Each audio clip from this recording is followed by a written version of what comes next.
过来看到，无论是今年换几个头家，这个时阵拢按算要来食尾鸡。尾鸡抽奖，真侪人拢感觉总是含大奖相闪身。都算命先生建议讲，若是这两天准备要来食尾鸡，2019年招财好运色是红色甲咖啡色，建议甲这两款的色水穿伫咧身躯，安尼就会当有好运、好彩头。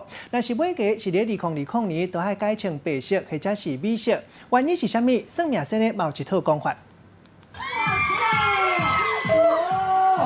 尾鸡抽奖，若无想要甲财神爷来小闪身，有命理的老师讲，其实穿啥物衫有玄机。尾鸡伫咧2019年穿火色水甲土色水，上会当招财开运。火能生土，也就是象征在五行色系上面说的话，它代表说它能够生它。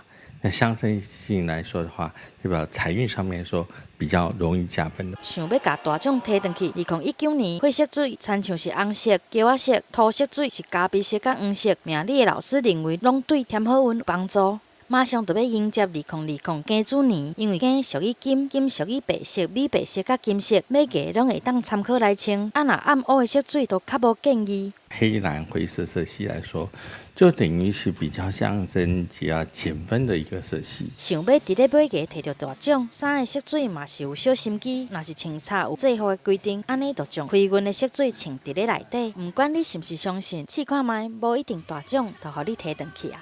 记者综合报道。